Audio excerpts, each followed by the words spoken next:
Hello. Hey, we're back. We're going to look at everybody's favorite thing in the world, bathroom layouts. What do you put and how do you put stuff in and make a bathroom that's usable? Well, this is one of those things where there's a lot of building code. There's a bunch of questions that come up. There's some definites on cabinets and things. So bear with me. We're going to start with we have two bathrooms in this home. They're basically the same bathroom, this one here and this one here. Um, this is the laundry room. This is the dining kitchen area over here, kitchen area here on the original plan. So I'm just going to draw it right to it. So let's drop down in here, focus in on this bathroom in this area. Okay. So I'm on my plumbing layer already. I'm actually, my roof outlines, nothing gets in the way right now. So I'm just going to drop some stuff in. First off, I usually draw my own tubs because it's just as easy. So I literally just draw a rectangle. So I just tell it to go a rectangle that's at, excuse me, 30 inches across by 60 inches long. That's the normal size of a bathtub. Now I'll offset that rectangle 3 inches inside each way because that's about the size of the trim around the edges. And then I'll use the fillet command with a radius of 3 inches on the plumbing wall side, which is where the drain is going to be. And I'll change the radius to be like, say, 9 inches for the back end. So, because most bathtubs actually have a head end and a foot end. Okay. So I put that in like so, and then I'll make a donut, DO for donut. It's got a 0 inside radius and say a 2 inch outside radius to mark the drain. I sometimes put it right on the midpoint of that and then just move it because it's just a representation piece here. So that works for me. Now I will almost always go in like this now and create a block by just literally typing block. Okay, and I'll call it like 30 by 60 bath. Okay, and specify the points on screen. So I'll pick point. I want this point right here. Object, I want this. Okay, and you can see a little snapshot of it right there. When I go, okay, it's there. Now, if I click on it, it's all one piece. I can move it, put it here, and I can copy it over to the other bathroom when I want to, or just import it and flip it, rotate it, whichever way I need to. Okay. Now, here's the next bit. How much room do you need for a water closet? A toilet is commonly called in America. A water closet is got some specifics. It needs at least 30 inches between it, a 30-inch opening, so it's got 15 inches either side. I try to push that to 36 because honestly, if you've ever had to clean a bathroom, you don't want to be trying to squeeze between the toilet and the tub or the toilet and the cabinet trying to get under it. And the more room you can give, great. A lot of people are moving to wall-mounted water closets where the tank's in the wall and you can just mop right under it. You don't have to get down and scrub anything. You don't have to reach around it. In fact, a lot of the newer like iRobots and iScrubs or whatever they're calling them will actually roll right under it and scrub it. So whatever works for you, but let's stick to traditional for right now. So I'm literally going to go into my plumbing right here and I'm going to go to my one cabinets and I'm going to draw a line off of here, okay, straight up this way. And I'm going to tell that to be 22 inches. Okay, that is how deep most vanities are. They're 22 inches deep. But what I'm going to do now is go like this, highlight that line I just made, and drag it straight to my left here. I could go right or up or down, doesn't matter.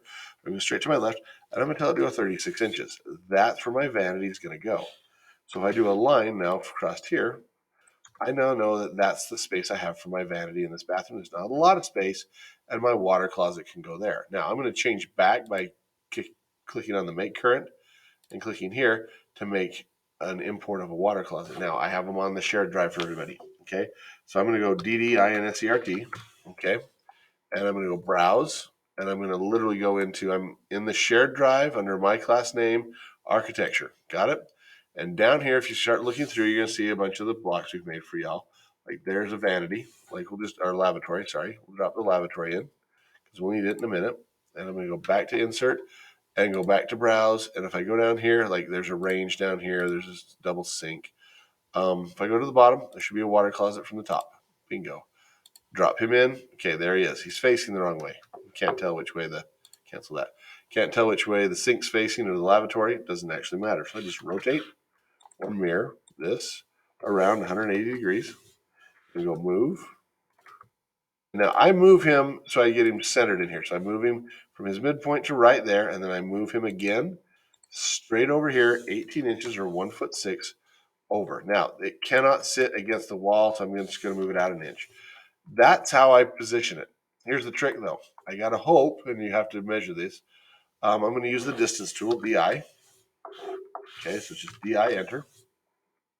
From the node of this, from the very furthest forward point of this guy, and it's got my snap on for some reason, from the very furthest node there forward to this wall. Now, you see that says 2 foot 2 inches.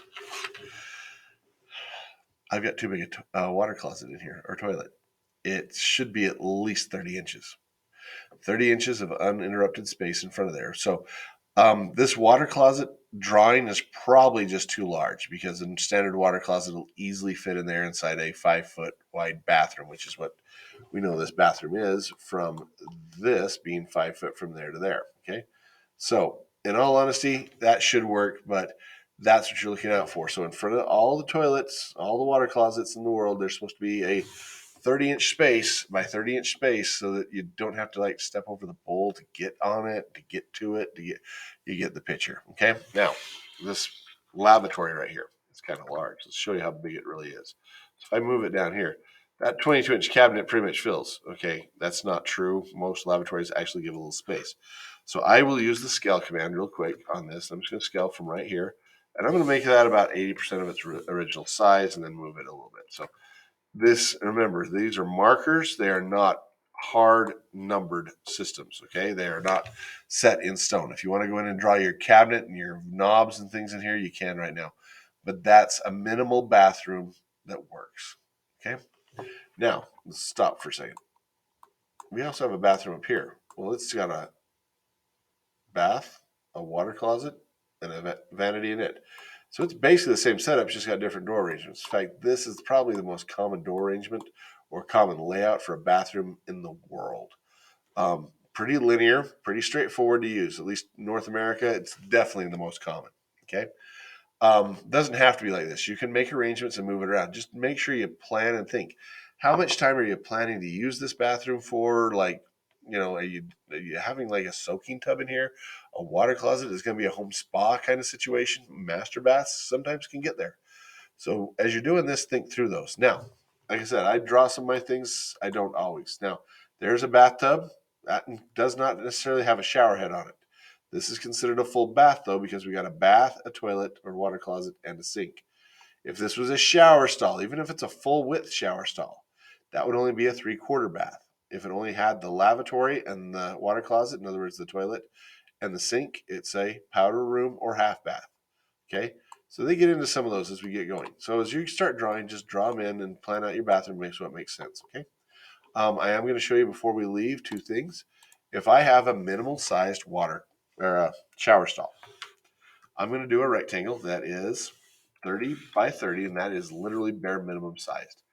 And I just draw a line across it. Now, that represents the pan drainage, and I'll put a donut, that one.